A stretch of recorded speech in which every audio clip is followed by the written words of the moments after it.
In this edition, we've got some fantastic layouts to share with you, including some that have been in operation for decades. As for prototypes, we'll take you to some absolutely amazing railroad destinations and explore great equipment from the past and present. And of course, we all strive to add realism and detail to our layouts. So we'll share some secrets and techniques that will help you make your operation look more authentic. And when you see this graphic, pay attention because it tells you the name of a computer file stored on this DVD, including additional details and techniques for creating and improving your layout. Let's get rolling as we bring the action, power, and creativity of model railroading to life in the Dream, Plan, Build video series.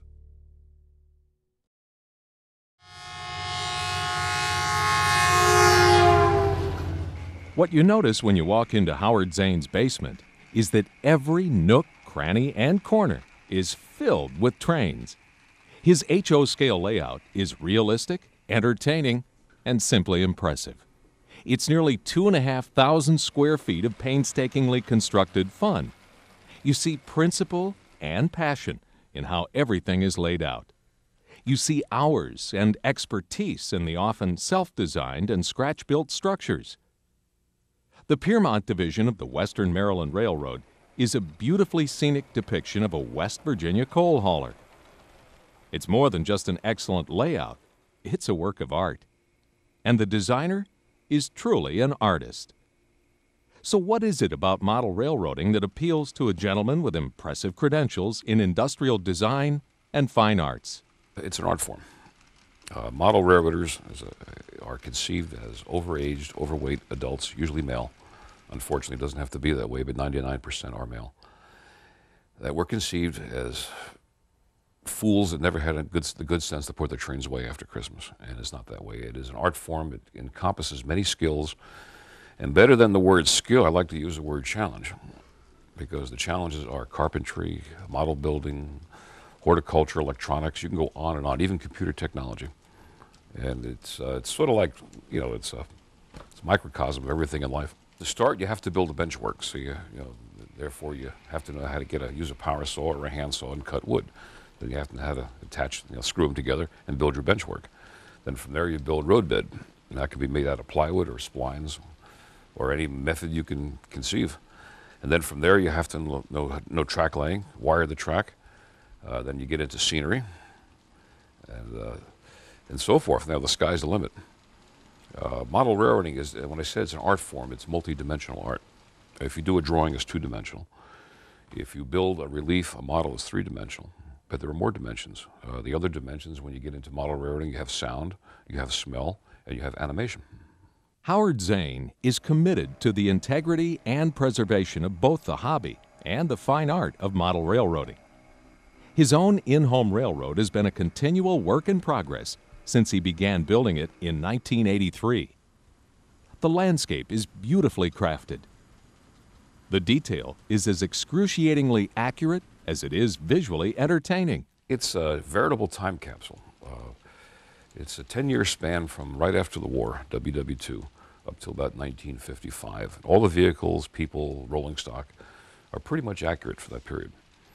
And it's a mythical area in northern West Virginia, usually Taylor or Marion counties, where they pull coal out and send it into the major cities. So it's really a coal hauling layout. Even though we operate general freight, we have passenger services, peddler freights, and so forth. But it's loosely based on that. As if this wasn't enough to consume the time and talent of one man, Zane has yet another railroad-related passion. He's both an appraiser of and investor in beautiful brass model railroad cars, collectible pieces of art. Some of these locomotives have every nut and bolt cast into it that the prototype had. It's the ultimate in detail. There's a lot of painstaking effort that goes into these things. The thing about brass, there's a dichotomy here, is that every year they get better and better as far as quality and mechanical, just mechanical. It's almost up to mechanical perfection, but the chance of it ever running on the layout gets slimmer and slimmer because of the price. The second worst sound in the world is a brass locomotive hitting the floor. You just don't want to hear that sound. So anybody who's going to spend $2,000 for a locomotive is not going to run it. So I'd say 80 to 85% of all brass today winds up in cases. When you first get into the hobby of model railroading, you strive for simplicity and simple pleasure. When you look at Howard Zane's layout and collection, you can see how pleasure can turn into passion.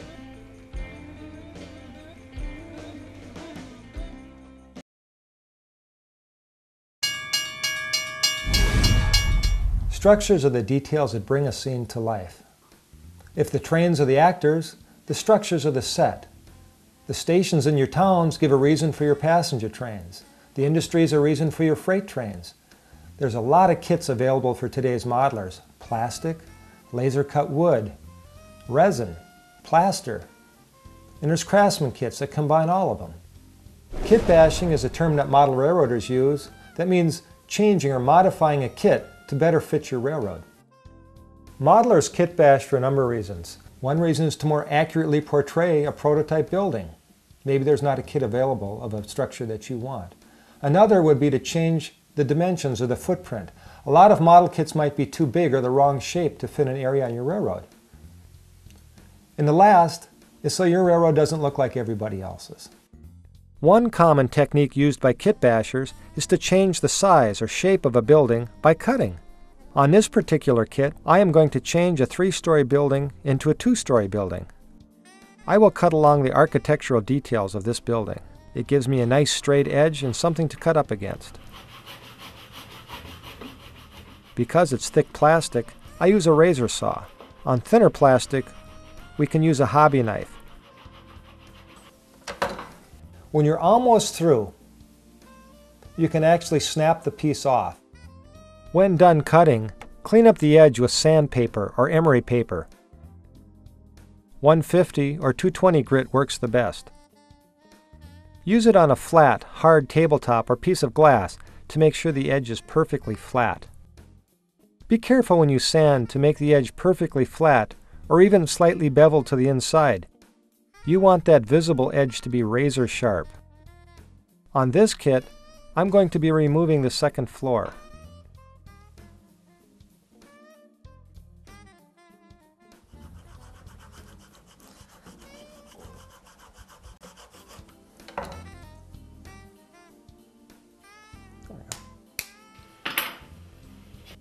Once you're done cutting and have trued up those edges, test fit the pieces to make sure there are no visible seams. I'm using liquid plastic cement to put these two pieces together. It dries very quickly, so you can move on to the next step rapidly. And we line those up, push them together.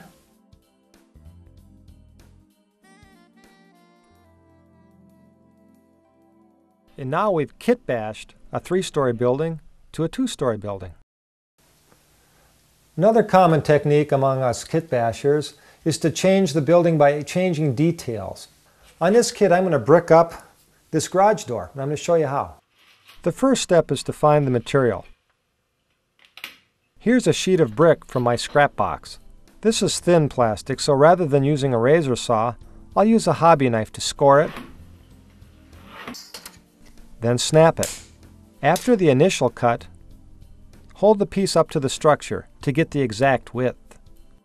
Make your second cut, score, then snap.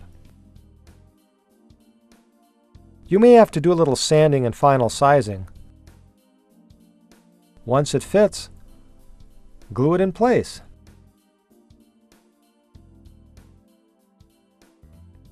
That is an easy and effective detail change that can really add a personal touch to your structure. Don't rule out the international kits. Sometimes with a simple coat of paint and detailing, you can take a foreign-looking building and make it quite American. Both of these two buildings were based on this engine house. The blue one, a simple coat of paint and some decaling, turned it into an industrial building that'll fit just about any layout. I went further with this engine house and totally changed the appearance. Let me show you. On my engine house, I changed the roof line. I took the peak off of it. I extended the length of the building. There's a seam right here. I extended it about 4 inches.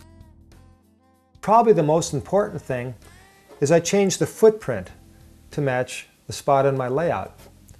Now this side butts up against my backdrop, so it didn't need to be detailed. You can save these extra pieces and use them on other kits.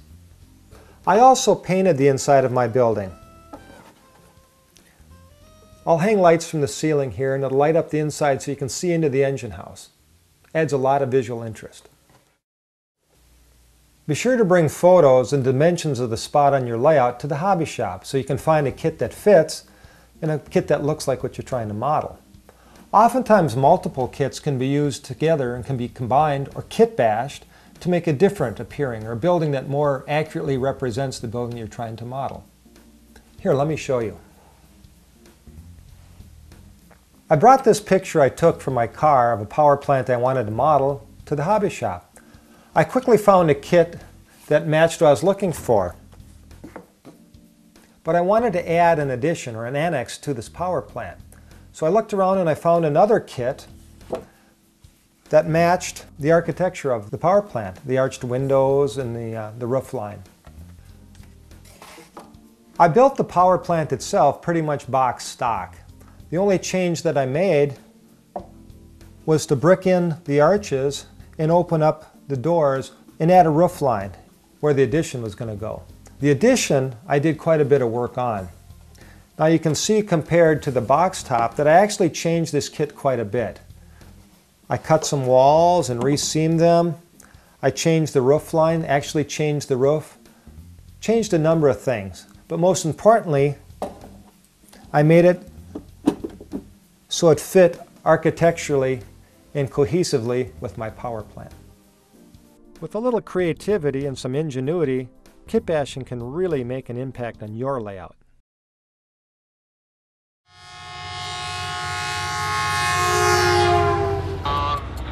Okay, hold on.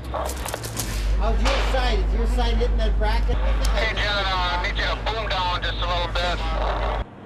When the gleaming Zephyr eased into the ground at the Museum of Science and Industry in Chicago, it marked the end of a very long ride. Okay. Whoa. That's good. That's it. She settled. Yeah. She went in.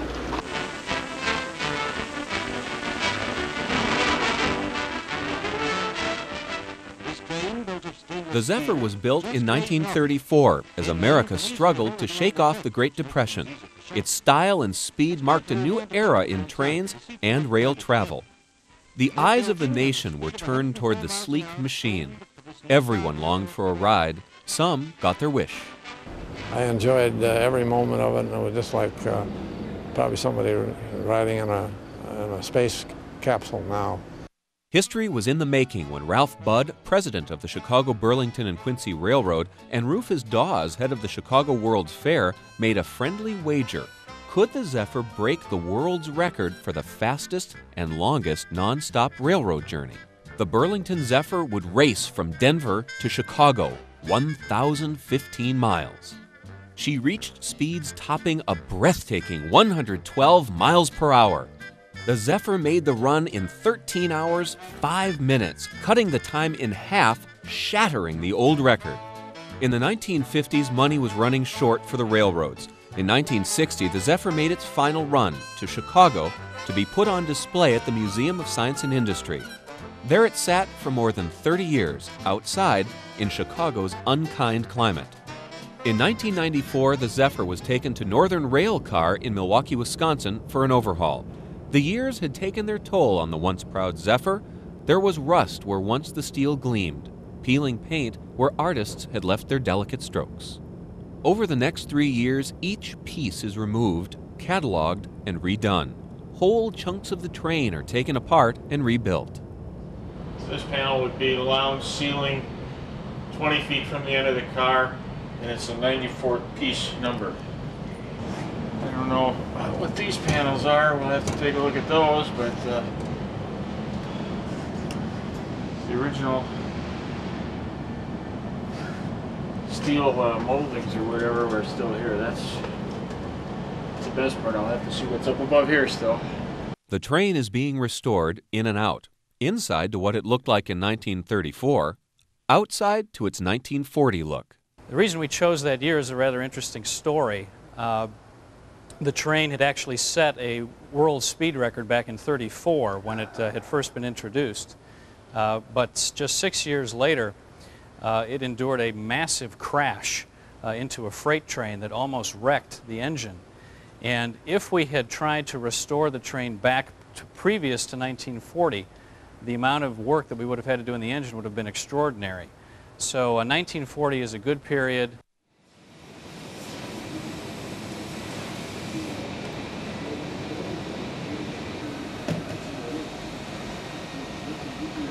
He stopped yesterday for a while, but he asked me like...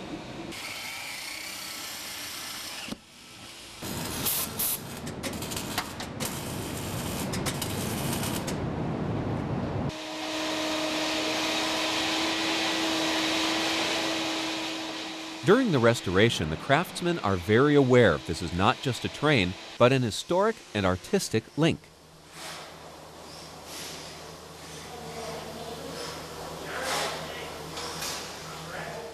It is a representation of the Art Deco, Art Moderne styling that was prevalent in the 1930s.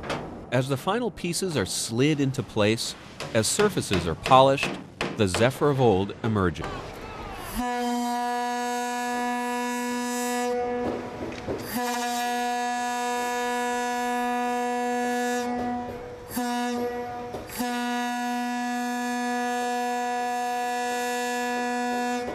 In October of 1997, the Zephyr, newly polished and shining, is pulled from its cocoon. The scene is recreated, and again the media is on hand to capture this historic moment.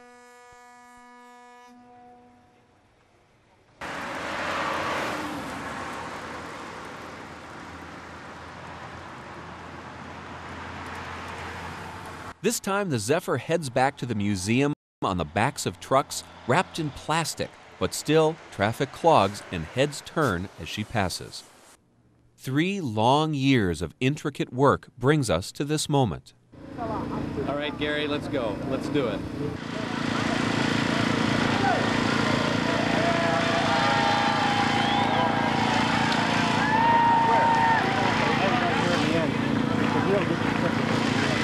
Hundreds watch from packed bleachers. The Zephyr is gently moved over the hole.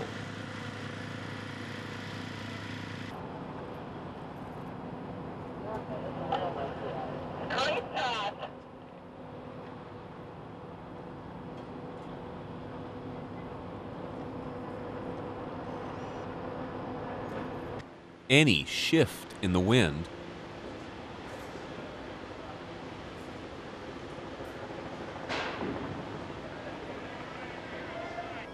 any malfunction of the massive crane, and it could mean disaster.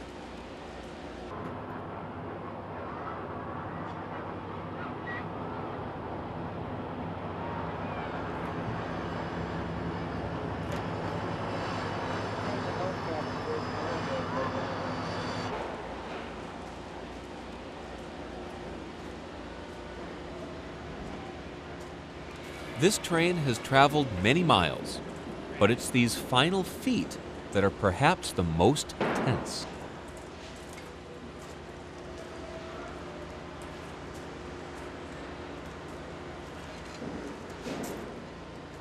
Finally, only inches are left. Okay, hold that and I'll check your center on your wheels.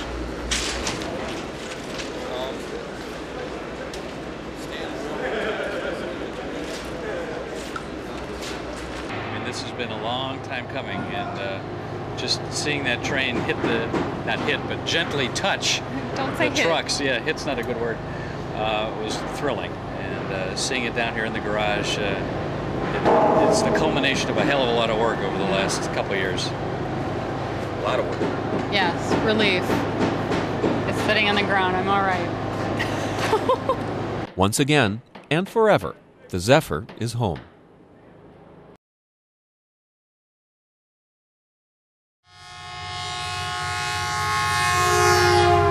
Welcome to the Wyoming division of the Union Pacific Railroad. You're in a time tunnel, and you may pick whatever year you'd like, from the late 1930s to the mid-1960s. These are the often barren and wide-open spaces of Wyoming railroading. What you're looking at is a combination of the memories and the fantasies of John Gray. Well, when I grew up in Boise, Idaho, I used to take the train back and forth between Boise and South Bend, Indiana, where I went to school.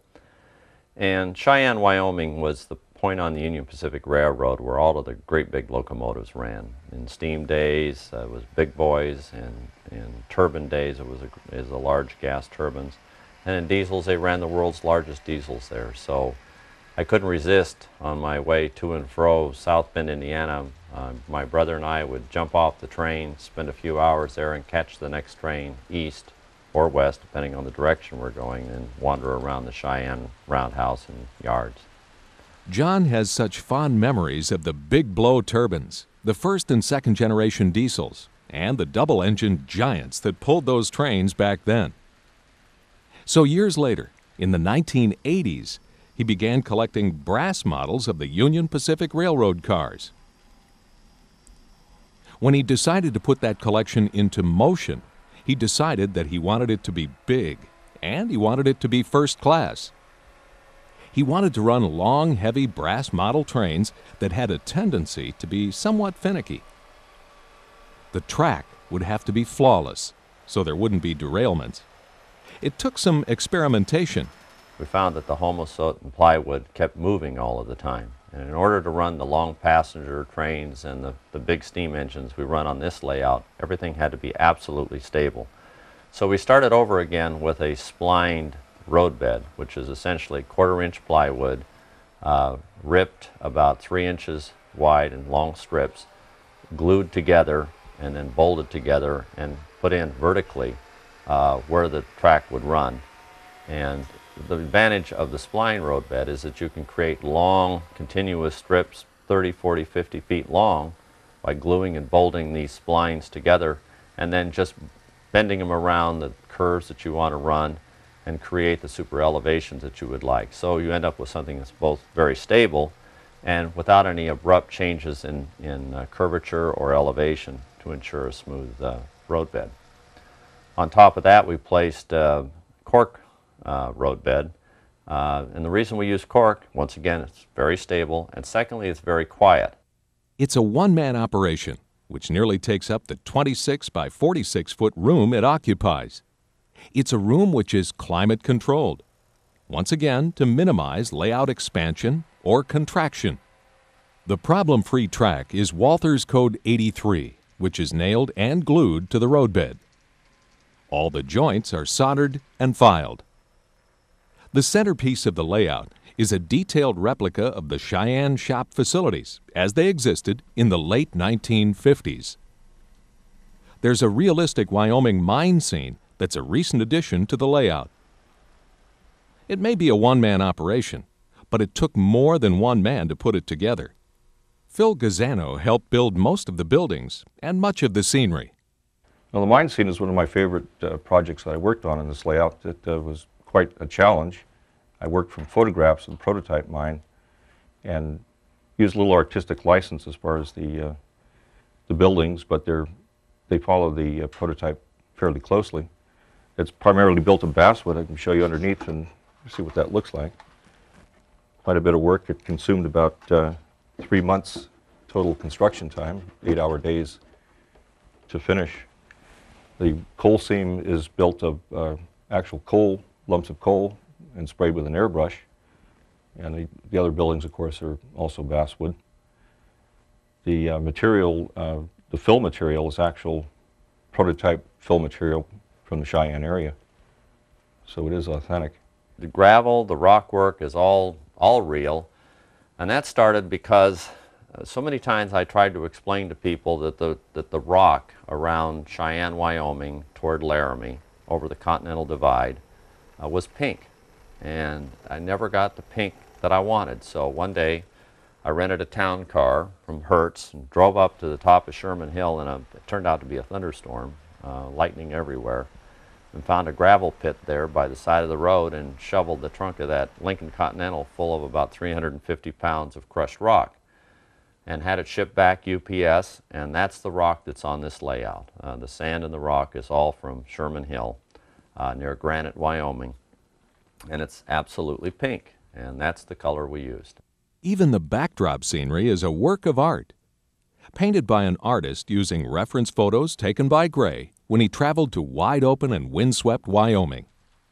In fact, John Gray is a railroad man who started his career in the marketing department of the Western Pacific. He left as senior vice president of Intermodal and now owns his own intermodal terminal contracting firm. That firm operates facilities for all the major railroads. It's that knowledge that helps give this layout an impressive level of accuracy. He's a man who knows railroads, both real and imagined.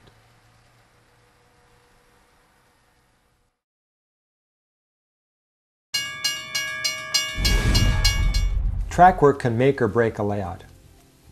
Good track work can actually improve how trains run and reward you with years of trouble-free operation. On the other hand, poor track work can be a never-ending source of frustration. Let's start by transferring our layout plan to the plywood. I sketch my track plan onto the plywood using a straight edge and pencil. I keep parallel tracks about 2 1/8 inches apart. Use 2 1/4 if you use tight curves or full-length rolling stock. This allows for clearance. Locate your turnouts first. I photocopied left and right-hand turnouts so I could try different configurations. Use spray adhesive to mount them to the plywood. I'm going to put them right on the center line, and I'm going to rub that down. Then connect the turnouts with a straight edge using a permanent marking pen.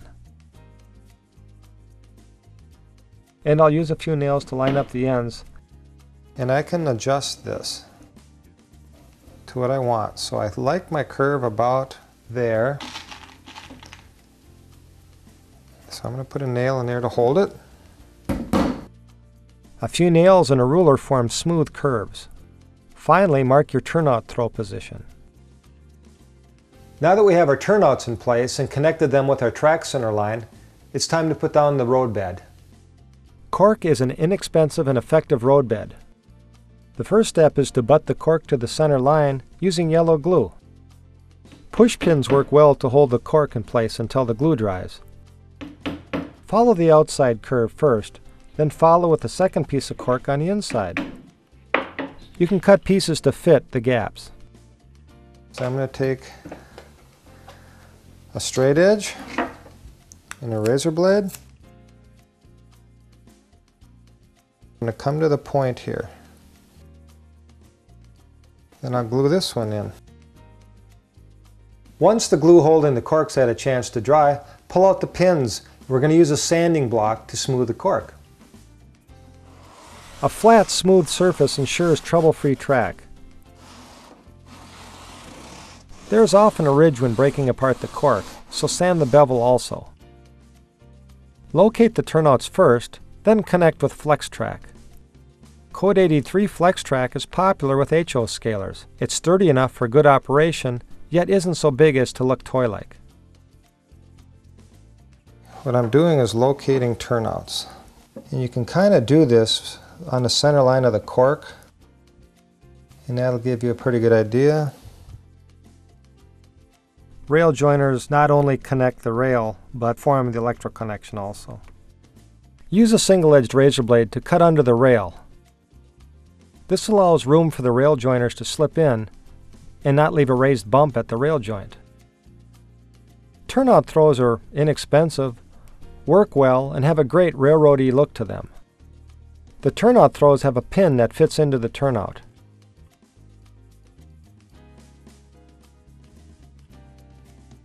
To put the turnout throw on the side opposite intended, notch the cork to allow a plastic rod to carry a wire underneath the track. Foam board construction adhesive works great to hold the track in place. It sets up rapidly and adheres well to both the cork and the plastic ties. Use push pins to hold the track in place. Now that the track's been laid, we can install the turnout throws. Build up to roadbed height using strip wood. I'm going to locate them, and I'm going to use a little yellow glue. I'm beveling the strip wood so it fits against the cork. It's important to center the turnout and the throw during installation for proper operation. And that is going to go right in the hole, like so. There is no need to glue the turnouts. Pre-drill the nail holes to prevent splitting of the wood. Use track spikes and set so they touch the tie but do not collapse it. And voila! Soldering rail joints makes for a seamless electrical path as well as for smooth kinkless curves. For your power feed, drill a hole as close to the rail as possible. I use solid rather than stranded wire because it allows me to pre-fit to the rail before soldering.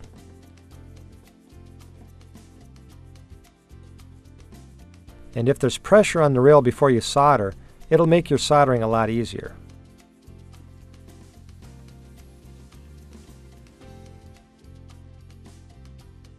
Now I'll use a rail card to check my joints. I'll throw my turnout throw. I'll come through. Try this one and see how they work. Smooth track work is critical to the long-term enjoyment of your railroad. Take your time and pay attention to the details. The reward will be years of trouble-free operation.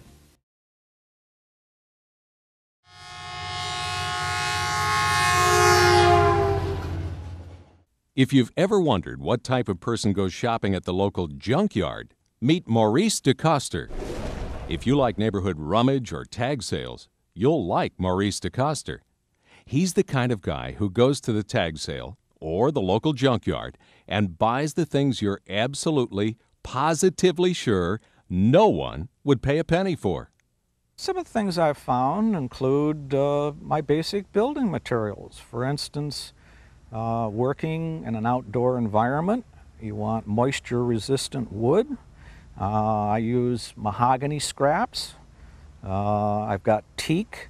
I use redwood that I've picked up. For instance, somebody getting rid of an old redwood or cedar picnic table. It gives me a supply of wood that I can use for a whole year in building the railroad. I also pick up things such as children's action figures or toys, which I can modify and make into figures for the railroad. I may find vehicles which are useful. And then just miscellaneous things like interesting plumbing or electrical fixtures which I can use to simulate rooftop structures or detailing in a yard next to a gas station. It's certainly true that one man's junk is another man's treasure. Just take a look at what Maurice DeCoster has put together with items he's found at rummage sales, junkyards, and recycling centers. This is the Connecticut Central. It's also low-cost garden railroading.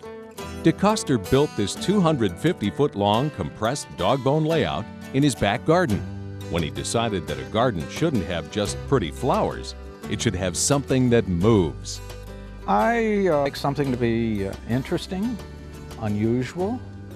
I would guess I'd use the word plausible. It doesn't have to be scale. It doesn't have to be 100% historically accurate, but somebody looks at it and they see a complete scene and say, gee, that is possible. It could have been that way. But I also like to do that very inexpensively. Okay, let's start with a look at the roadbed. Free compost, wood chips, and topsoil from the City Recycling Center. Styrofoam roadbed, because styrofoam is cheap. Take a look at the track. Maurice estimates it cost him about 50 cents a foot. All of it was hand-built except for the turnouts. The Redwood Railroad ties were cut from an old scrap picnic table and glued down. bulk rail was fastened with common nails. Now let's take a look at some of the structures.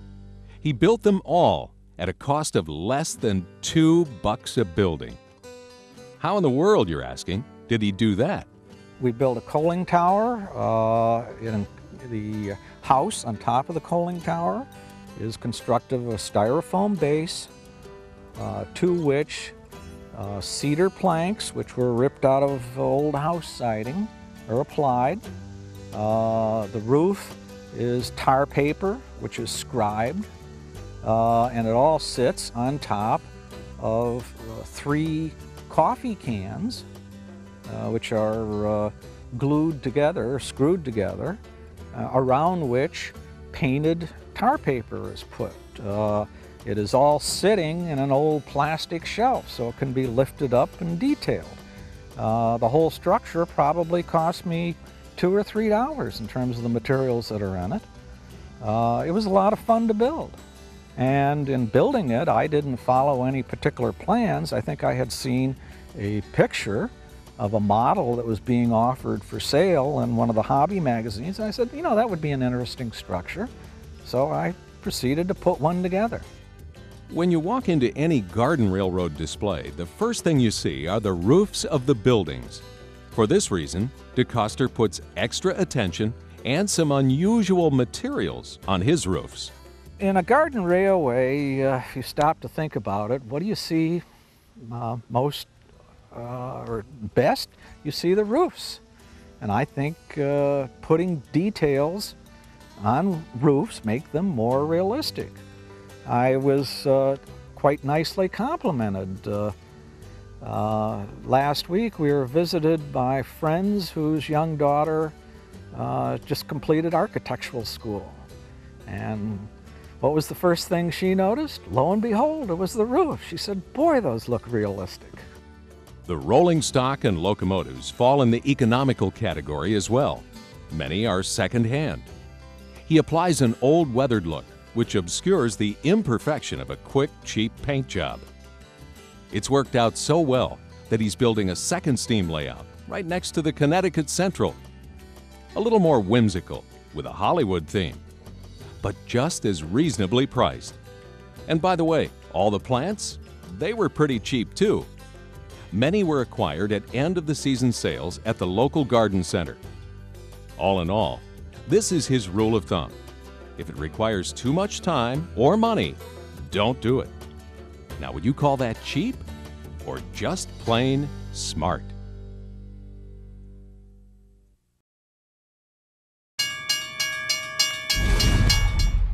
There's a certain realism and charm in wooden kits that can make your railroad more unique and visually interesting.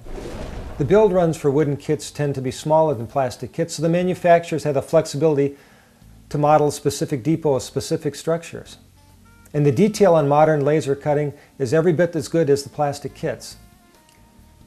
Plus, they are fun to build, and as long as you allow for some of the inherent differences between plastic and wood, they go together easily. Let's put one together and see how it turns out. The first thing to do on a wood kit is to spray clear sealer on both sides of the wood. This is important because the wood is porous, and if you paint it without sealing both sides, the wood will warp. The laser cut parts are burned through the wood except for small connecting pieces. Once you've allowed the sealer to dry, you can cut through the small connecting pieces. This kit has tabs. It makes it easy to make sure the walls go together properly. I'll start by assembling the walls with yellow glue. Here I'm using a toothpick to apply it. And so we'll glue these in place. Get them sealed up.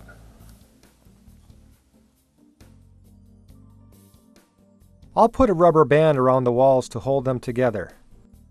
Then I'll put on the roof. Again, the tabs are located to make sure the correct piece goes on the correct side. I'll use a rubber band to hold those in place also.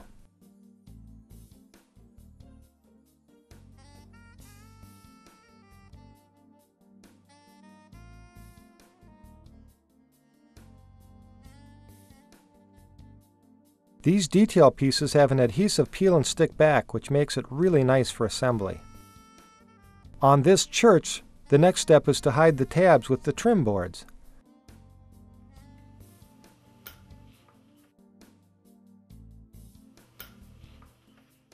These detail trim pieces are adhesive back. I'm using my hobby knife to peel the adhesive and then to apply the boards to the church. These trim pieces serve two purposes. They hide the assembly tabs and act as decoration.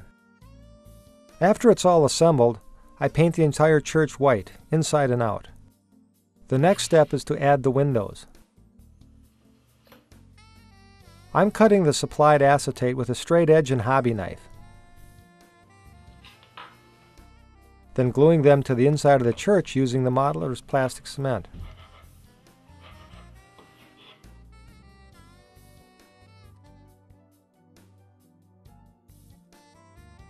Now I'm pushing them in place.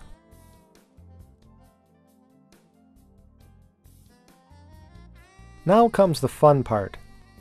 These finely detailed stained glass windows are actually laser cut wood.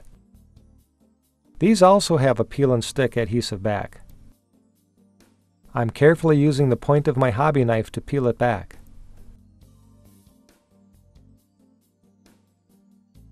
These stick right to the acetate. The next step is to attach the roof. I'm using spray adhesive to attach the roof.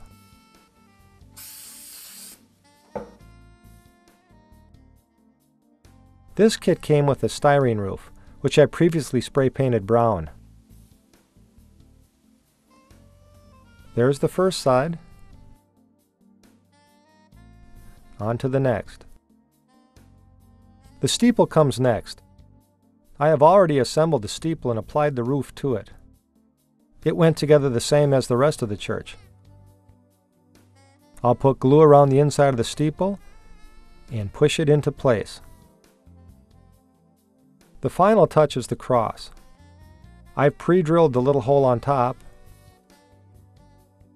Add the glue.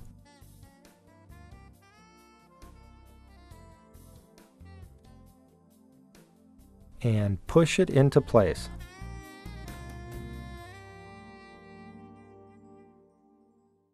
And that completes our wooden kit. Wooden kits take a lot of attention to detail and some different assembly techniques, but when they're done, they make a charming addition to your layout.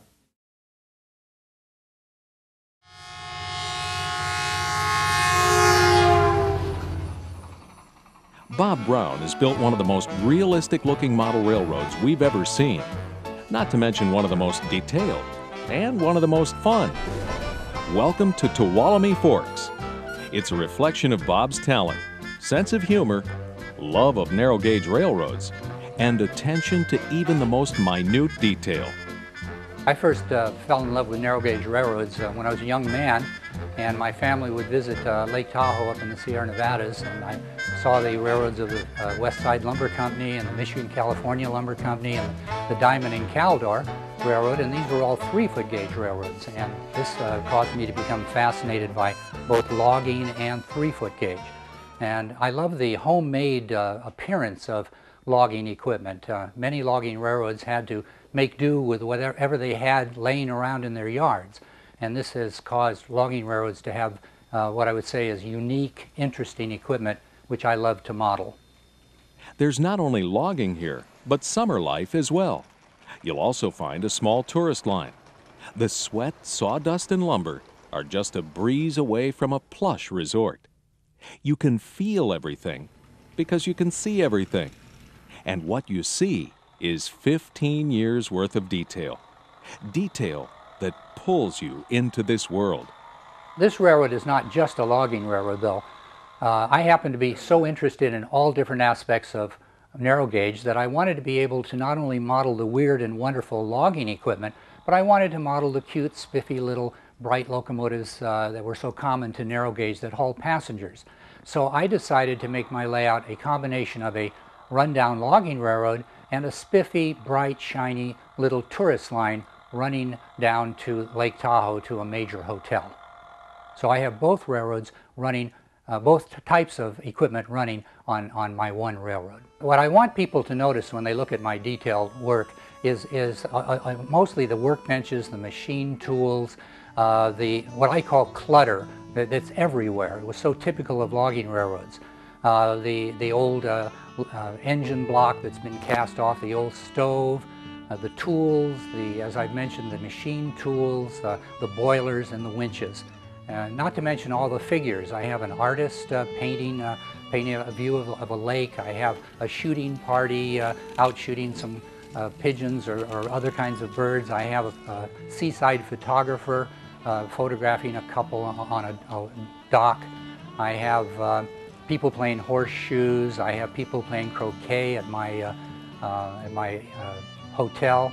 And everywhere you look on the layout, I hope there's something for you to see and enjoy.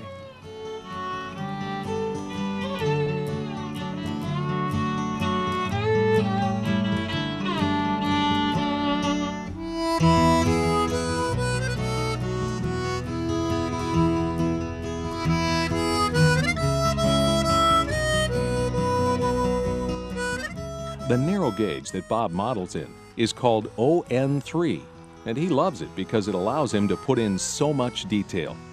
He's so passionate about it that he and his wife Irene publish a magazine called the Narrow Gauge and Shortline Gazette for some 16,000 of their fellow modelers. In this layout, retired teacher Bob Brown gives us a lesson. The best takes time, but time yields wonderful results. When people look at my layout, I want them to enjoy looking at it. I want them to come away feeling that they've seen maybe a magical little world that I have created.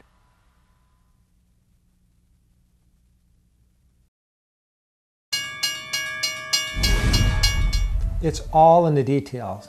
The people, the vehicles, the signs, and all the miscellaneous details, all combined to make a really vibrant scene. Plus, it's really easy to do and fun. Here's a technique I find especially effective for city streets. It's styrene laminated to foam core, then layered up. I use spray adhesive on the back of the styrene and adhere it to the foam core. The next step is to adhere what is really the building foundation to the street. I use spray adhesive for this step also because it covers a large area.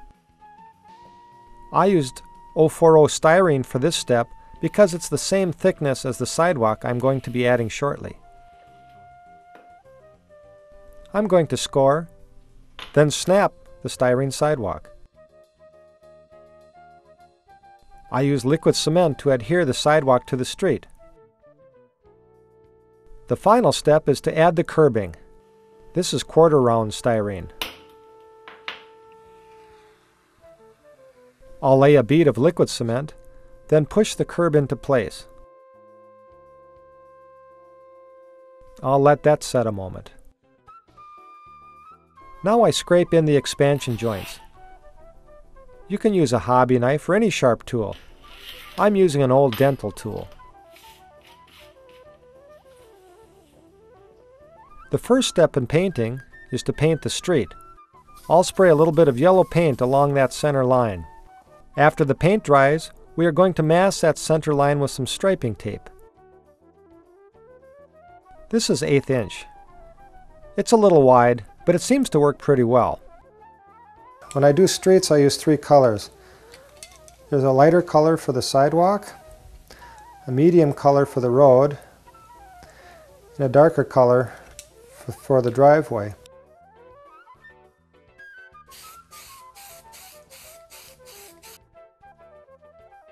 If I tape this right, I can leave the little apron on the street, on the curb, and that's what I'm doing. I'm leaving just a little bit along there.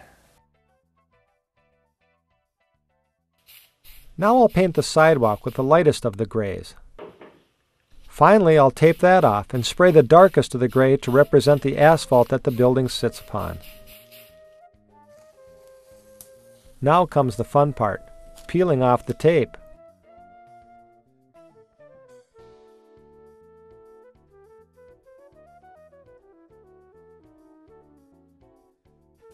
And now that the street's painted, Let's weather it to really make it look realistic. The first thing I'll do is use a little steel wool to roughen up the street. I'll take some weathering chalk on my fingers. Here I'm putting tire tracks on the street. And we soften a little bit with the old toothbrush. That finishes it. That was fun, easy, and very effective.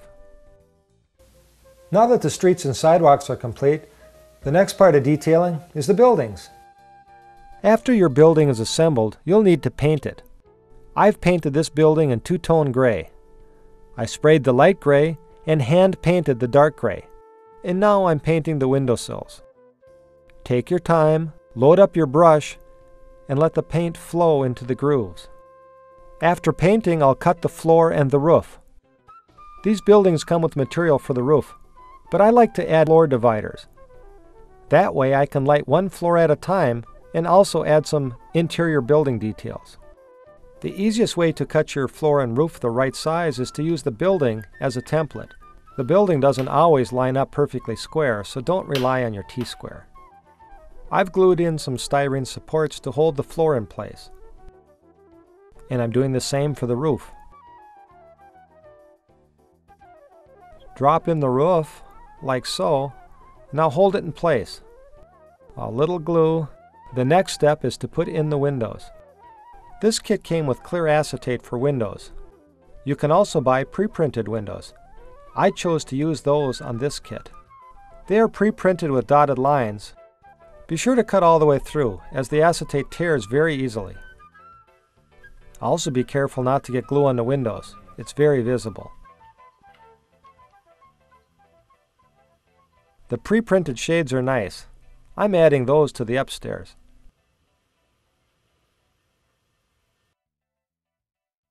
Lighting buildings adds another dimension. I don't care for the look of wires running through the middle of my buildings, so I'll hide those in a cocktail straw. This light has an adhesive foam pad. I'll adhere it right to the bottom of the roof. Then I'll feed the wires through the straw. I'll leave the roof removable. That way I can add details later. Signs can be mounted on the walls, in windows, or over the door. Large painted billboards like this are easy. I found this old ad in a magazine. Just trim with a straight edge.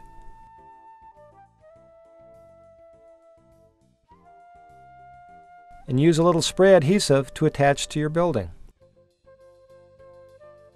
Rooftop signs like this really add to a scene. I used the framework from a billboard kit and created this character by scanning and outputting onto adhesive back label stock.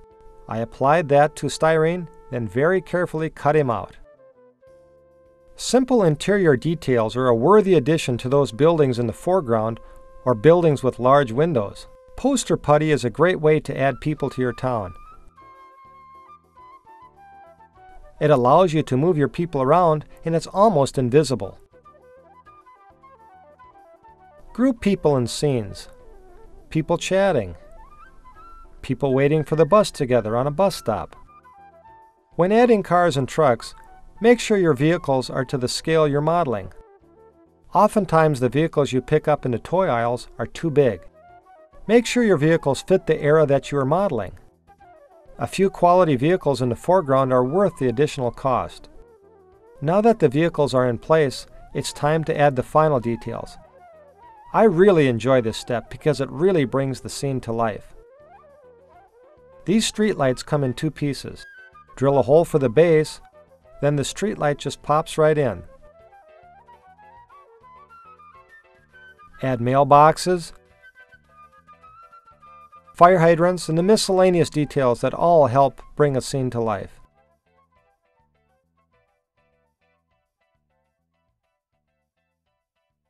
Adding this backdrop of buildings in front of your sky backdrop really adds a lot of depth to the scene of your city. The detailing of a city scene is very rewarding. It's a lot of fun, adds a lot of visual interest, and it really brings your layout to life.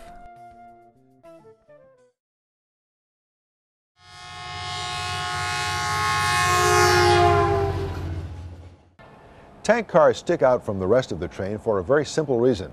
They look different. They look different because they're made different. And they're made different because they have a unique job: to ship liquids, oftentimes hazardous liquids. Made of steel, one of the strongest materials known to man. Made in a cylindrical shape because it is one of the strongest forms available to an engineer. Tank cars have been around almost as long as trains themselves. Wooden tubs or vats set on flat cars were among the earliest true tank cars, that is, cars designed for transporting liquid commodities. By the late 1800s, tank cars had what is essentially a modern design. They were riveted steel cylinders mounted horizontally on a flat car. Modern cars have welded bodies, and most use the cylindrical tank itself as the structural frame of the car. All sorts of liquid products are carried in tank cars, everything from food products like corn syrup to crude petroleum straight from the oil field, chemicals for industry, anything in liquid form that needs to be carried in bulk quantities. Among the earliest products were petroleum, because the petroleum industry got started in about the 1860s. Sometimes fish, live fish in tank cars. Sometimes water, mineral water, which was bought into large cities from spas and resort communities. Today, basically all tank cars are made of steel, and their design depends on the type of load they're going to carry. Many of them are lined with glass or rubber to protect the car from the contents of the car, which may be quite corrosive. Some are heated, some are refrigerated, depending on whether you want to keep the contents warm or cold. Well, we've got some nice HO tank cars here to illustrate the various tank cars that are made. This is a Union tank car. This is a general purpose car. You might find this used for most anything. Here's a car that's used to carry corn syrup. Corn syrup's a rather thick substance, and so these cars are usually insulated and heated to make the contents unload more easily. Here's a car, a Huber car, that's used to carry clay slurry. Slurry is used in the paper industry to make paper coatings. Here's a car used to carry sulfur, and very typically you see the yellow smears on a sulfur car. Here's a typical car that would be used to carry fuels. These cars are generally longer. This particular one has an underframe that supports the tank. Here's another long, typical modern car. This one has no underframe. The tank itself is the total support for the car. And here's a little guy, a shorty car. These are usually used to carry very volatile acids. This one's lettered for phosphoric acid. The Union Tank Car Manufacturing Facility in East Chicago, Indiana, is the most highly automated tank car facility in the world. Union Tank can produce 3,000 new tank cars a year here, each one having a capacity of anywhere from 10 to 34,000 gallons. The computer-aided design facilities allow the engineers to create such exact plans that the manufacturing cycle can be as little as 19 days. 1,000 tons of U.S.-made steel plate is shipped here in a typical week. That steel is transformed. The tank car heads are formed by processing material through the rotoblast. We take the rectangular sheet, burn 2 circles out of it. Those circles are then cleaned to ensure that there are no burning dross remaining on those circles, and we process that through our 12,000-ton cold-forming head press. The benefits of that is we get tremendous dimensional stability of that head. All our heads are exact when it comes down to circumference and diameter. The tank car cylinders are formed by bringing the plate into the plant. We either shear the plate to the correct dimension, or we run it through our plasma table. After that, they go on an approach conveyor to our 2 Fro-Reap rolls. There, the material is rolled into a cylinder. It's tack welded and then moves down the line on an automated shuttle system where the seams, the long seams of those particular rings, are welded using the submerged arc welding process. The tank heads and rings are joined using a semi-automatic fit-up machine that was specifically designed by Union Tank Car engineers. The ring that is welded together in a previous process has a tendency to squat. So it's important that we put it on a fit-up machine where arms will come out and round up the shell. By rounding up the shell, we can then take the tank head, which is truly round coming off of our head press, and butt it up against that particular ring.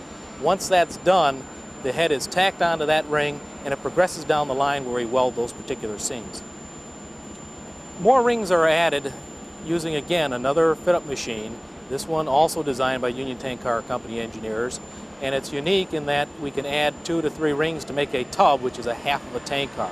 The clamshell comes out and rounds up the tub so that we have a perfect cylinder. At that point, the sections are pulled together and the seam is tacked. After the seam is tacked, both the inside and outside of that closing seam are welded. Once the parts are welded onto the tank, and we've got a completed tank, we put it into one of our 2 stress relief furnaces. It's important to put it into one of our 2 furnaces and heat the tank up to about 1200 degrees to remove all the residual stresses that occurred during the fabrication and welding process. Some of the tank cars also receive special coils so that the car can be heated with water or steam.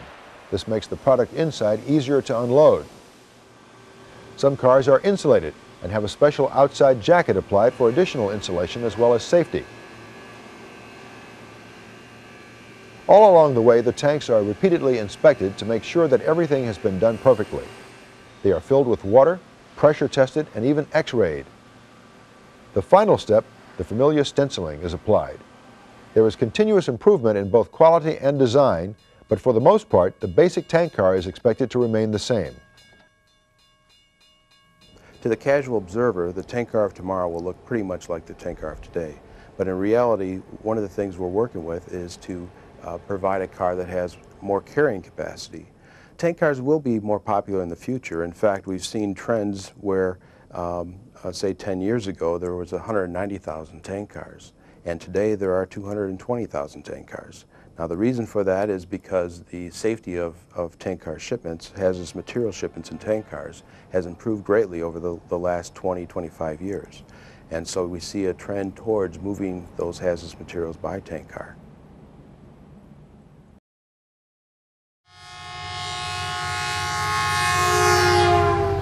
(1957). For most of America, the end of an age. The end of the traction age, when overhead wires pumped power into interurban trolleys. The trolleys were beginning to disappear, but the Somerset County traction system was hanging in there, determined to survive. Used equipment was purchased from other lines, where they no longer had any need for these relics. So they were put in service here in rural New Jersey. They were put in service by the hand and the imagination of Tom Piccirillo. Most modelers model the period of time in which they grew up. And I grew up in the late 50s, early 60s, and right at the end of the period of steam and electric traction. Trolley cars really virtually disappeared at that time. So it turns out to be a nice convenient period for modeling diesel locomotives, steam locomotives, and trolley cars. And I've selected October 1957 because that allows me to put a little bit of color into my scenery instead of plain green. Collecting the current from the overhead wire is quite an exciting part of modeling electric traction. You have a little trolley wheel which has to follow the wire, brings the current into the motor, and then is returned to the rails and back to the power supply. Watching the pole bob up and down or the pantograph following the wire, it makes for quite interesting operation. The trolley cars not only carried passengers, but they also moved freight. And not only did box motors such as this have freight contained within the body of the car itself, but they also pulled several trailers. Now, in order to duplicate that on the model trolley line, we need to do more than just the four-wheel drive power truck for the street cars. We need to have all 4 axles or 8 wheels powered so that there's sufficient traction to pull the train. So let me show you how an 8-wheel drive unit is fabricated. I've taken the screws off holding the body, and inside we have the components of an 8-wheel drive. Now basically we have the motor and its flywheel mounted horizontally on the floor of the train, and then we have universal couplings which run out to the gearboxes on the power trucks. And so what we're doing here is we're allowing the truck to swivel, transmit power to all 8 wheels, have our flywheel drive, and use these universals as the smooth coupling. Now, a flywheel is made by taking a hunk of brass bar stock such as this, and with a hacksaw cutting a piece off until you have a rough disc. And then it's mounted on through a hole that you drill in it. It's mounted on a metal rod and chucked in one of these model making lathes. And then the flywheel has to be trued up. It has to run absolutely true and balanced for the car to run smoothly. And so in order to do that, we cut the faces nice and smooth on this lathe so that by the time we're done, we have a perfectly balanced flywheel. Now here's the power truck partially assembled. The wheels have been pushed on and the drive belt has been installed and the bottom mounting plate has also been installed. And to this now we would add the motor mount, the motor sitting on top, and then what's known as the bolster. Further development of power truck design is shown here. What we're doing in this design is using gearboxes to each axle rather than a belt, because a belt actually provides quite a bit of drag within the power truck itself. And so this is further development of power truck design, and it includes a low bolster which prevents the trolley cars from derailing while pulling a heavy load. So it's pretty clear by now that this is no store-bought layout, but a project that has been 20 years in the making. Model trolley cars can be made out of various materials. They can be made out of wood, like these parts from a Lebel kit, or they can be made from sheet metal. But the latest craze or latest technology involves the use of casting resin. And what I'd like to do now is show you how the sides of this trolley car were made by the casting resin process. Making cast parts for trolley cars, or for any models for that matter, is a two-step process. First you have to make a mold, and then you pour the liquid into the mold to make the casting. Now what I've done is I've taken an old die-cast metal part from a toy trolley from about 40 years ago, modified it into the shape that I wanted, and I had put this down on a glass plate and poured mold rubber around it to create the mold. And there's the cavity ready for pouring the casting. Now, to make the castings is simply a matter of mixing 1-to-1 part A and part B of the casting resin. And now we'll pour it into the mold.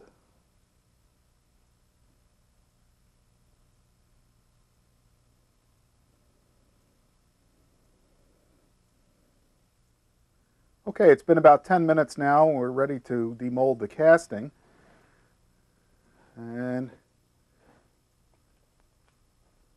you can see that this will pop right out of here. And in the back here we have the trolley car for which the side was made.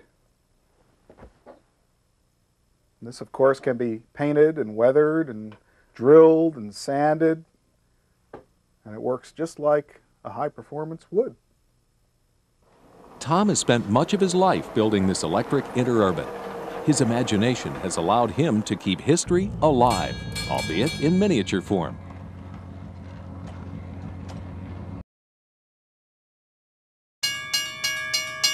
One of the great uses on a model railroad for an airbrush is painting track. Usually as the track comes from the factory, it's shiny and that looks pretty unnatural on a model railroad. So it behooves us all to paint it and tone it down. Painting also helps to hide the throw bars on the points, which you wouldn't see on a real railroad. It helps to darken the guardrails, which are not shiny on a real railroad because wheels don't roll across the tops of them. It helps to hide things like feeder wires and like rail joints. Once you've painted the track, it unifies everything and makes it look much more like the real thing. So let's go ahead and start painting. I'm using my 20-year-old Banks Wren Model B, which I call affectionately the blaster. I've had it for years, and it's been dropped and thrown and abused and still works great. First, we'll just see if she's going to work. That's looking pretty good. This area is going to be scenic eventually anyway, so we can just go ahead and use it to try out our paint flow. And now we'll start painting. Now, what we're doing here is we're trying to paint the sides of the rails. We're going to paint the ties later a separate color, black, so we're not concerned with anything except the sides of the rails. And just make a long, slow pass right up the side of this outside rail. Then we'll get the other outside rail coming back. Looks like one coat's going to do it.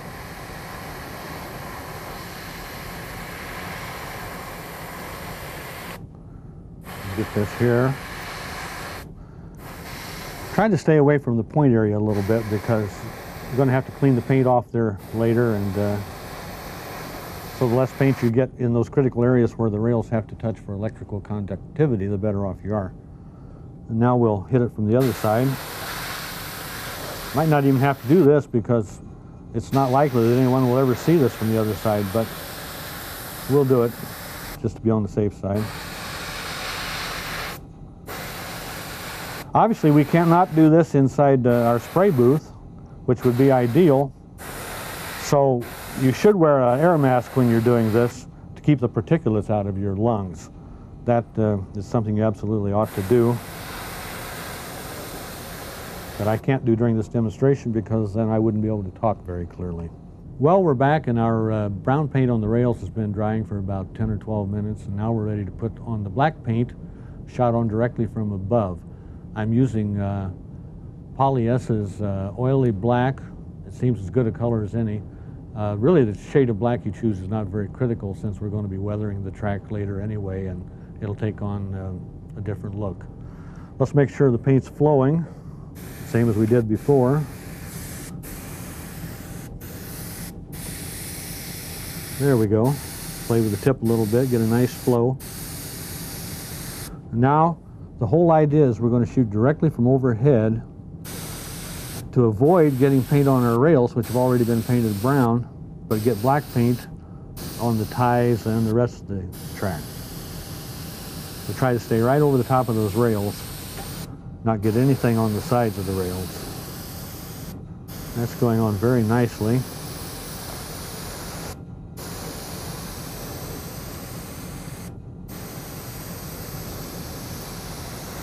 Now we've moved to a different portion of the MRT, our Club Railroad, and I want to show you how we can do a little weathering on track that's been ballasted but still so far looks pretty raw.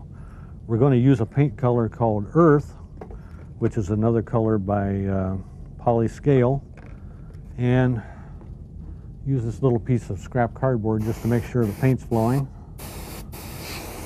So far we're not getting anything. There we go.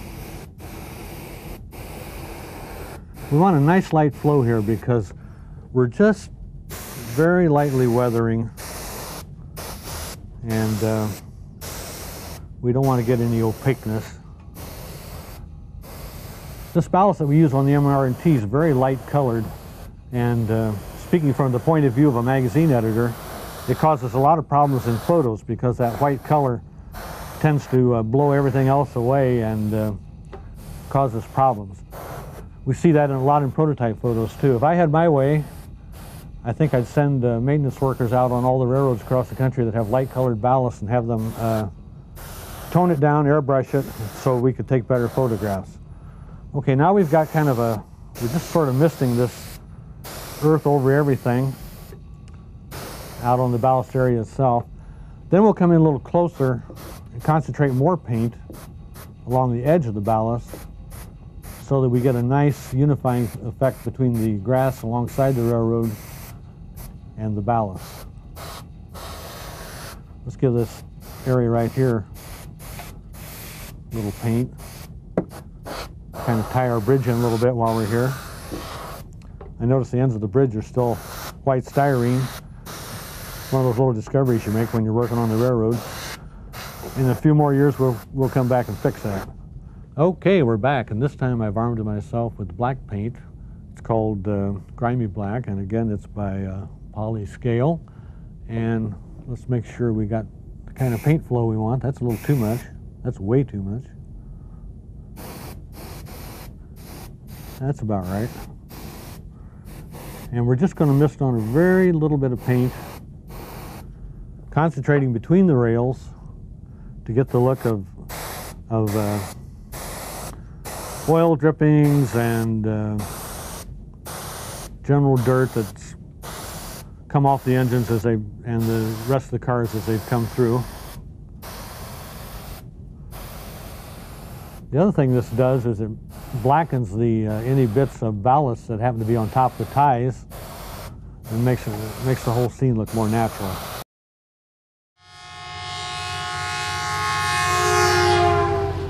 My interest in Lionel trains started, I guess, as most teenagers, with the fascination of electric trains.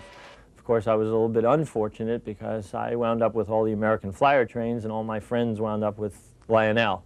So I just made a decision that when I grew up, if I ever had the time and the money, I was going to try and build what I felt would be the greatest automated Lionel train layout in the world. In terms of size, the model railroad is about 550 square feet. It's a little bit of a misinterpretation because it's on 3 levels, so you probably would have to multiply it by 3. I run about there's about 1,500 pieces of track, and I believe there's about 50 or 60 switches. The continuous operation of the layout, running 27 trains simultaneously, is basically controlled by a series of relays, to be exact about 230 relays, and blocks that are about 10 to 15 feet in length. The way it operates is that the train, as it approaches, grounds one of the outside rails, which energizes a relay. The relay then removes the voltage from, it could be a cross track, it could be a switch track, any train that would be approaching that particular block. Some of the other problems that have arisen, obviously, as you see the trains go, you'll notice that they do not, even though they stop and start, they're all going at a constant speed. And that was achieved by basically changing all of the voltage to direct current. This way we could get regulated power supplies that would not change the voltage, even though the current could change from, or the capabilities of the current draw would change from 1.5 amps to 15 amps.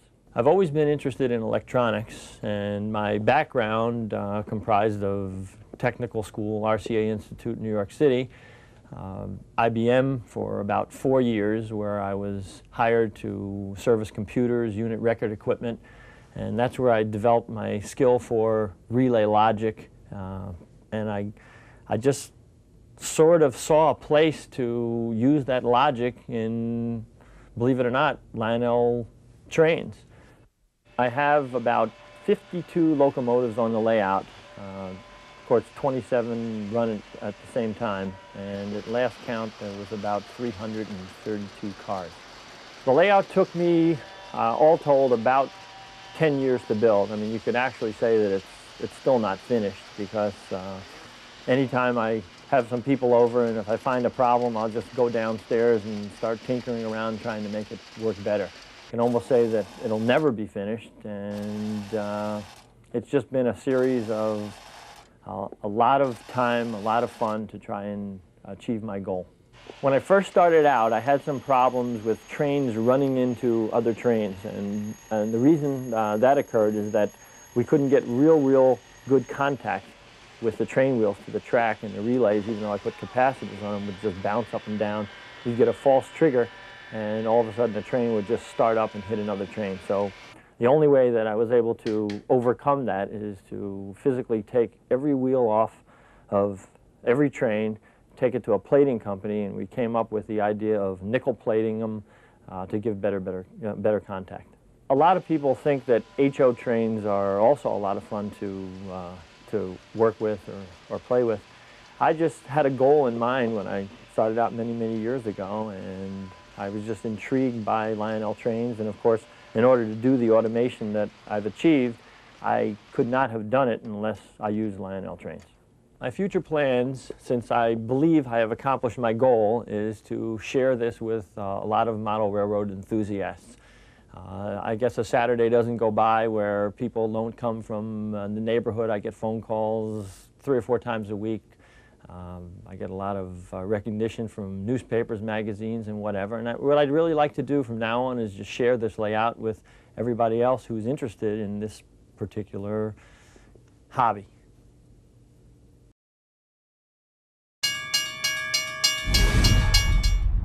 DCC, or Digital Command Control, has revolutionized the way we operate our model trains.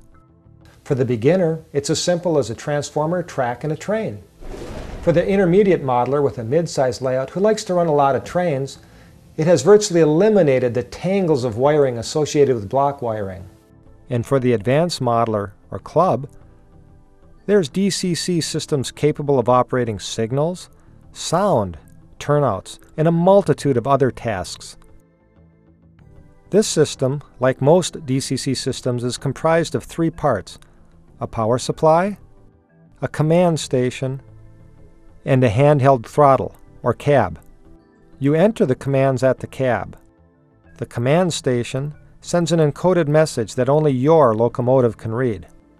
By programming locomotives with different addresses, you can control 2, 3, 5, 10 locomotives at the same time from the same controller and run them at different speeds on the same track. DCC systems typically have outputs for a programming track and a main track. These 2 locomotives came from the manufacturer with the decoder installed. I am going to program them so that their address is the locomotive number. In the case of the blue locomotive, 854, in the red locomotive, 709. I'll use my test track as the program track. On this system, I select Loco for the program track, enter, punch in the locomotive number I'd like to have as its address, 854, enter. This system is capable of adjusting the output voltage at start, top speed, and a number of other functions. Now let's move this system to the layout. A digital command control system's ability to control multiple locomotives independently on the same track makes your layout much more versatile. That, combined with the elimination of most of the traditional system wiring, makes DCC a great choice for your layout.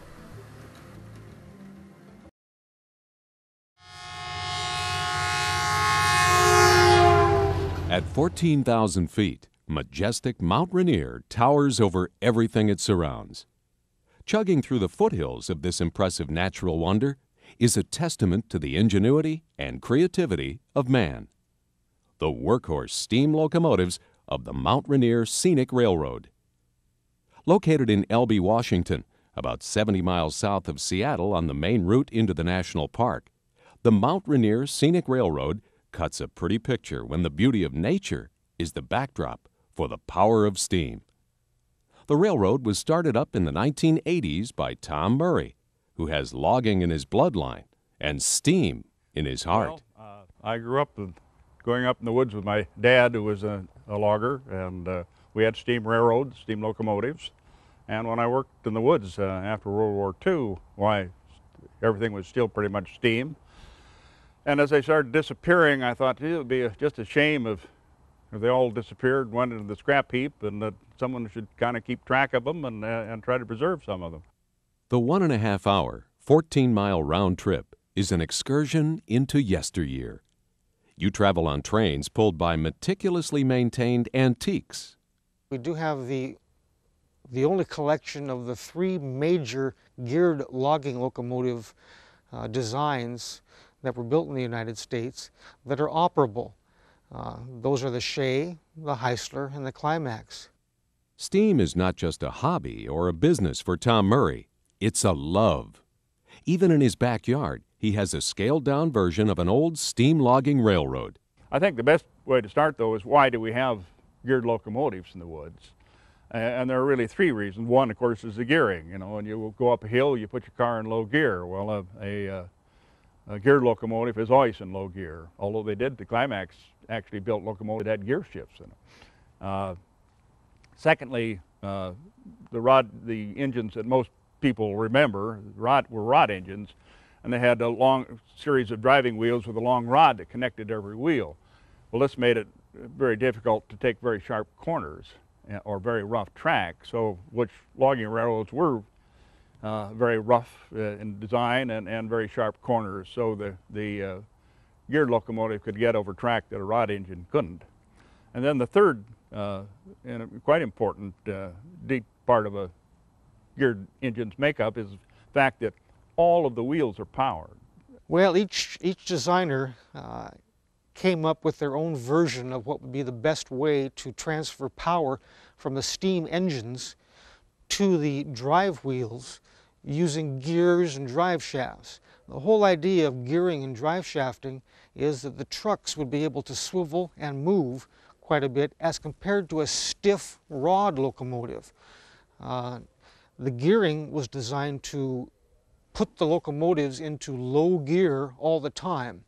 Top speed of these locomotives varies from about 12 to 18 miles an hour, the Shea being the slowest, and the Heisler, with a slightly higher gear ratio and larger drive wheels, being the fastest.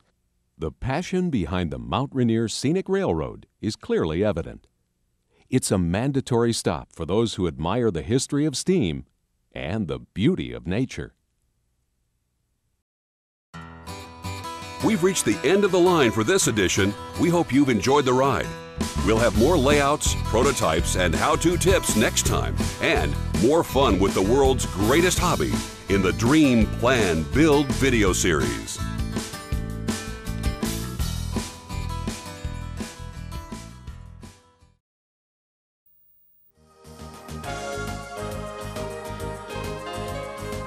Welcome to the exciting and fun world of large-scale model railroading, also known as garden railroading. These are the trains that go outdoors and indoors. Garden railroading is the fastest-growing whole-family hobby in the world. Now you can enjoy all of the fun of running trains with the buildings and little people, plus the fun to have living scenery with outdoor plants. Large-scale trains are just that, large. The parts are easier to see and handle, and there's so much more detail and action to enjoy. Big trains mean big fun, and you can run your trains in as much or as little of your yard and garden as you want.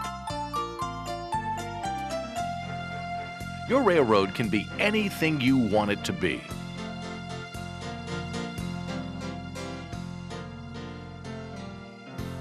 Your railroad starts with a dream. Your yard becomes your own outdoor railroad empire. If you are like a lot of people, you begin your garden railroad with the purchase of a starter train set. Each of the manufacturer's starter sets include an engine, a couple of cars, enough track to complete a loop, and a power supply. Everything you'll need for a basic layout. If you haven't already, go ahead and set up your train indoors and get the feel of fun running your trains. One of the best parts of large-scale model railroading is that all of the trains from the leading manufacturers run on the same width of track. It doesn't matter which track brand you choose. The tracks are all about 45 millimeters or 1 3/4 inch wide. There are operating differences among manufacturers. Consult your hobby shop for advice. Where you decide to place your garden railroad is the first step. Some things you should consider are the traffic flow in your yard, where people walk and where you want them to watch your railroad operate. Is there electricity nearby with a ground fault interrupter, or GFI, to power the power pack that runs the trains? Using a GFI is extremely important for indoor or outdoor electrical safety. Get one. It is simpler if the area you plan to build your layout is relatively flat. However, some elevation in your layout can add interest to your railroad, and you can use some of the plants and ground features already in the yard. For this program, we'll use this area for our train layout. As you can see, it already has some plants. Remember, if you have mature trees, they may drop leaves and other debris that must be removed for good train operation. Also, dense tree foliage doesn't allow enough sunlight for your small plants to grow. We'll be adding to the basic circle of track that comes with most starter sets. You'll see how easy it is to make an oval with a siding. If you don't have any track yet, you'll need to get 12 pieces of straight track, enough curved track to make a circle, and one extra curved piece for the siding, and a switch from your hobby shop. You can use a left or right switch and an end of siding stop. Our finished layout will cover an area approximately 72 square feet. In many parts of the country, the ground will freeze and then thaw. This is not a problem for your garden railroad if you build the sub-road bed that allows the track to move as the weather changes or the ground shifts. Now, let's take a look at the tools you'll need to build your railroad. A garden shovel or spade to cut the grass and dig the trench for the roadbed, a hammer and a bunch of small stakes, string and a pair of scissors, finely crushed stone for the roadbed, a short length of 2x4 lumber, a level and a tamper, a garden hose or watering can, a small paintbrush, wire cutters and a small screwdriver, a tape measure and a pencil. Now, let's get started. Start by laying all of the track on the ground to see if you like where the train will run. You don't have to completely connect the rails in this step. Just put them close together so you can mark where the roadbed will go. After you're sure where you want the railroad, start putting stakes down to follow the outer edge of the rail ties. Make sure that you're very close to the ties on the curves.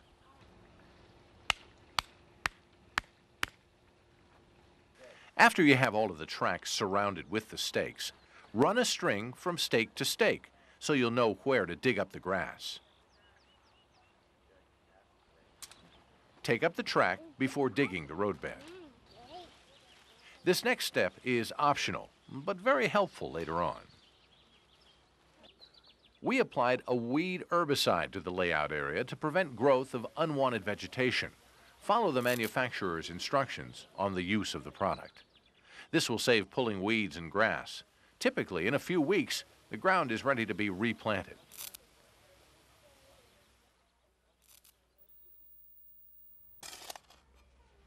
To get good drainage, you'll need to dig a shallow ditch 5 to 6 inches wide and about 3 inches deep. You can use a piece of 2x4 or a tape, but don't worry if you go a little bit too deep or wide. Next comes the stones or ballast that will hold the track in place, provide drainage, and make your train look and perform like real trains. You can use lots of different types of small stones, such as crushed limestone, marble dust. Others are called chicken grit or findings. Check with your garden or feed store or stone quarry near you. Do not use round stones or river rock. They look good, but are too light, and the round shape will cause it to wash away. Use crushed rock. Pour the stones into the trench slowly. When the trench is about half full, pack it with a tamper or the small 2x4, and then add more stone. You want to make sure that the stones are packed tightly. Water the trench to help pack down the stone-gravel mixture. Remember that part of the fun of large-scale garden railroading is working together with the whole family. Once the stone is even with the ground, tamp it again. Now, the base for the roadbed is in place. It's time for the next step. Laying the track is very easy, but make sure that all of the connections are tight and close. Not only do the wheels of the train roll on top of the track, but the electricity must flow through it. Connecting the track pieces is one of the most important parts of putting your railroad together. Each piece of track must be firmly connected with the next one to maintain electrical contact so that the low 24-volt DC current makes a good connection or your trains will not run smoothly. And a bad connection can also cause derailments as the wheels of the train pass over it. Later on, you may decide to solder the connections. The last step to hold the track in place is to put some of the small crushed stones between the ties and pack everything down. Double check that the track itself is level, both side to side and lengthwise.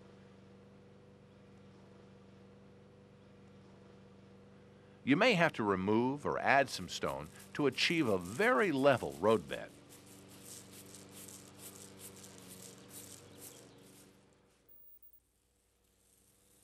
When you get to the switch, be careful that you don't get any gravel from the roadbed in the moving parts. If you do, brush them out with the small brush.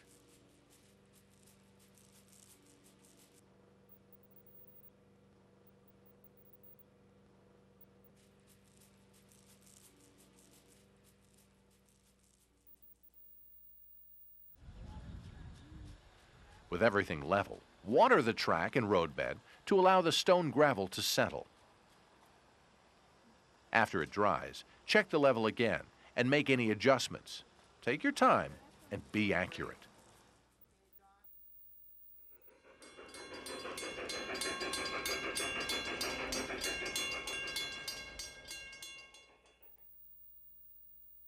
A tunnel adds interest and allows for a change in the terrain.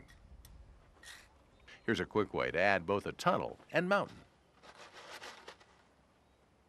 Select a piece of drain pipe that is no smaller than 12 inches in diameter and no longer than your arm's length. Remove a straight section of track where your tunnel will go and bury a few inches of the pipe in the ground.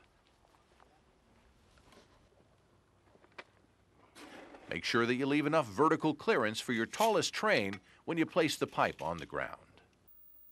Use soil, bricks, or rocks to hold the sides of the pipe in place while you add dirt for more support. We'll continue landscaping the tunnel later. Replace the track and ballast inside the pipe. Make sure it's straight and the connections are tight.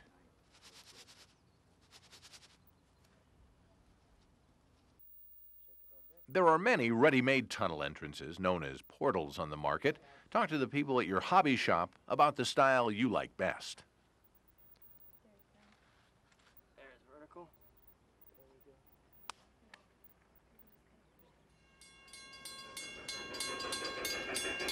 Now that all the track is down, it's time to make the connection to the power pack that runs your trains. If you've decided to place your power pack farther from the track than the wire that came with your set will allow, talk to the people at your hobby shop and get the right size and type of wire to extend the distance. Different manufacturers connect the wires to the track in different ways. Just make sure that you follow their instructions. Once the wire is connected, it's time for the last step, converting the electricity in your home to the safe, low DC voltage for your railroad. This low voltage is the same power used for outdoor garden lighting.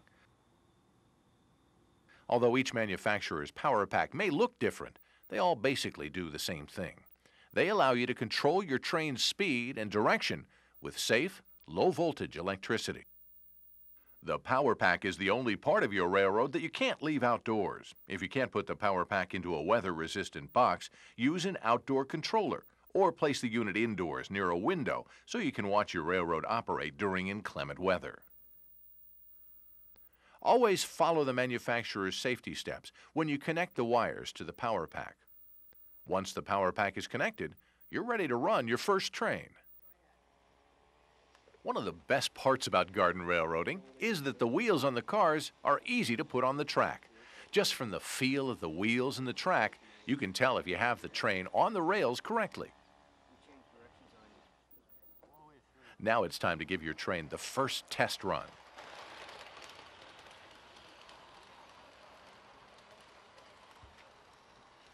Don't go too fast until you get the feel of your railroad.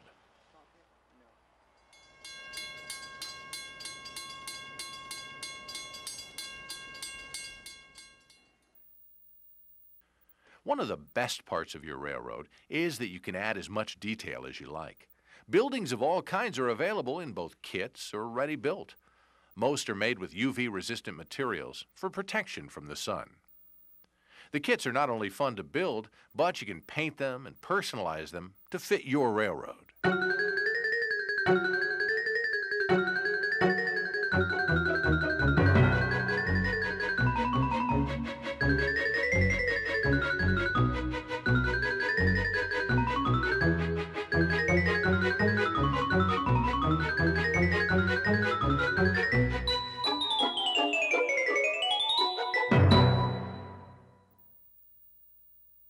You can build a pad for your buildings, or you could use a stepping stone. Later, add roads for miniature cars so that your passengers can get to the station. And speaking of people, there are hundreds of scaled, detailed people to bring your railroad to life. Where you put them and how you use them is up to you. Here are some of the ways that others have added more detail to their railroads.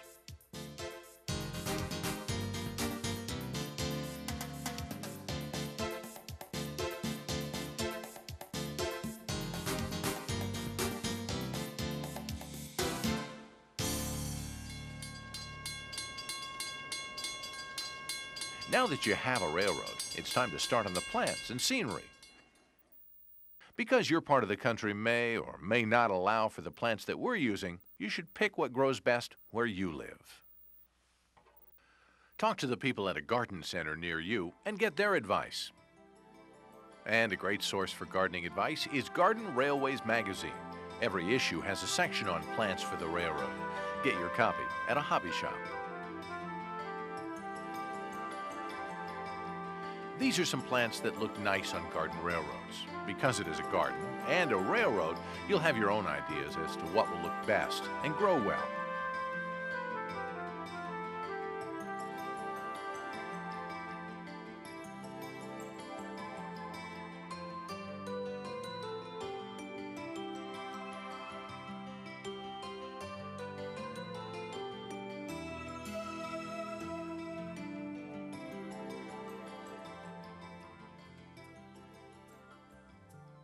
The guiding rule is to keep the plants in scale with your railroad.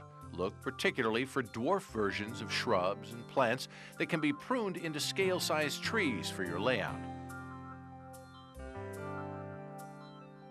Boxwoods and junipers are particularly good for this.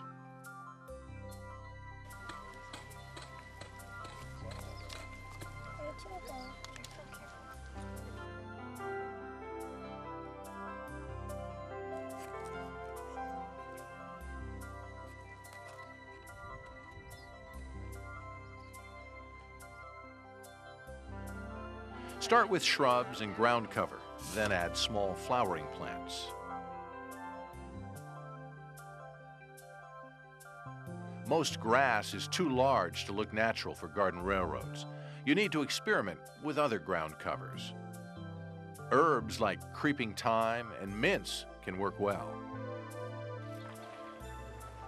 Bark mulch can also be used for ground cover, but with many hardwood mulches, some pieces are too big and bulky and may look out of place. Talk with your garden center. Try mini bark mulch or crushed seashells as an alternate. Rocks are also an important part of your landscape. They can be found along a roadside as well as at your local landscape stores and quarries. A well-placed rock or two can add interest to a layout. Well, that's it. Now you have your own garden railroad and you built it together. Remember, the tracks will occasionally need to be cleaned with a sanding block or a track cleaner locomotive. There are hundreds of engines and cars that you can add to your railroad over time.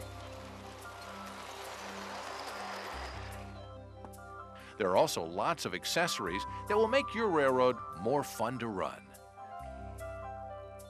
A visit to your hobby shop And a copy of the latest issue of Garden Railways magazine will give you ideas of things you can add to your railroad. Traditionally, at the end of construction, a golden spike party is held to celebrate with family and friends your hard work, creativeness, and family togetherness. Enjoy your garden railroad as it changes day after day. What it grows into is up to you. But no matter how big your railroad gets, this is the fun hobby that will grow with you.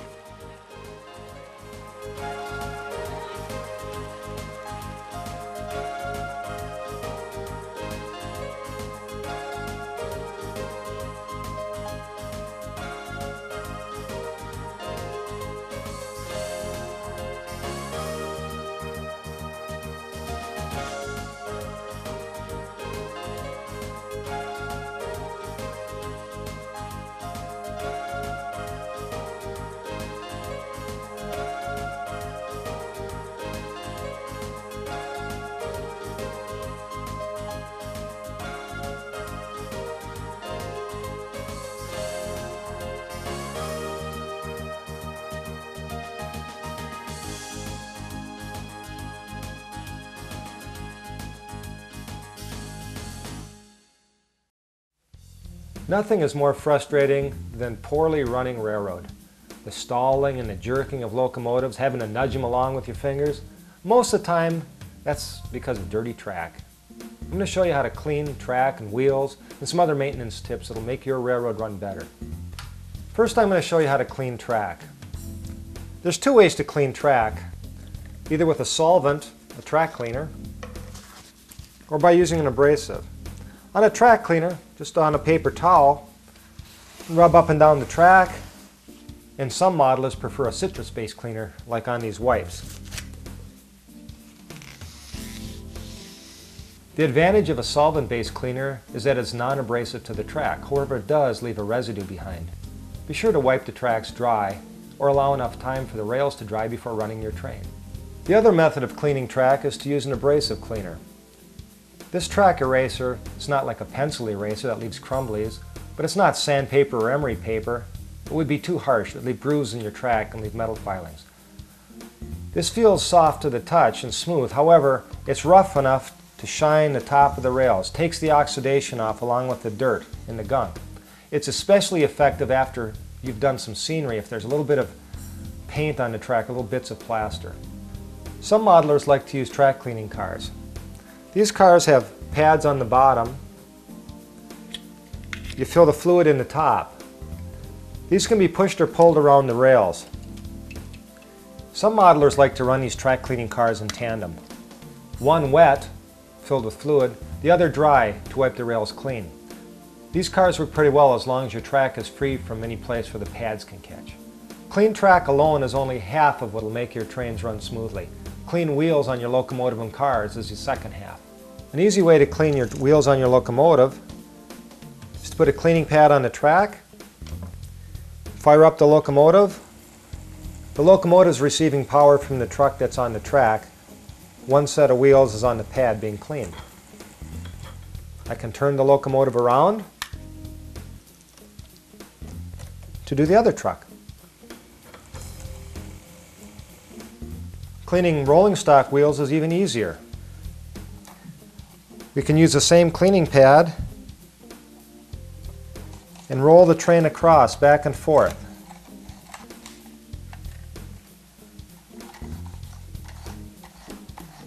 Metal wheels stay cleaner than plastic wheels.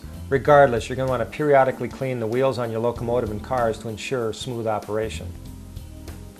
As long as we've got the cars off your layout onto the workbench, now is an excellent time to take a soft brush, clean off your cars, check for broken brake wheels, hanging couplers, and use a gauge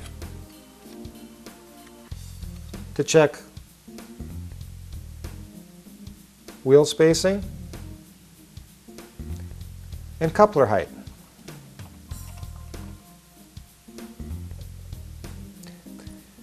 And for those using knuckle couplers, this KD coupler height gauge will make sure that your couplers are the right height. On my freight cars, I've trimmed the uncoupling hose slightly. They tend to catch on high points and track nails and switch points. The last thing I'll do before I return the car to the layout is to check that the trucks don't wobble.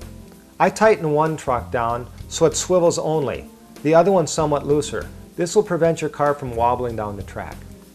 Now that we've cleaned the track and the wheels and maintained our cars, we can return them to the layout. It's time to run some trains.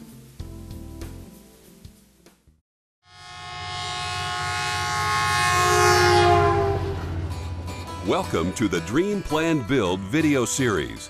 In this collection, you'll see amazing layouts of fellow modelers, some of the most interesting trains and railroads around, and plenty of tips and techniques to make your time at the workbench and at the throttle more productive and a lot more fun.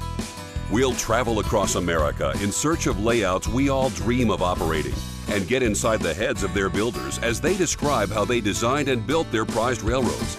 Plus, whether you're running a 4x8 or a 40x80 operation, you'll discover tips and techniques to make your rolling stock run smoother and look more realistic.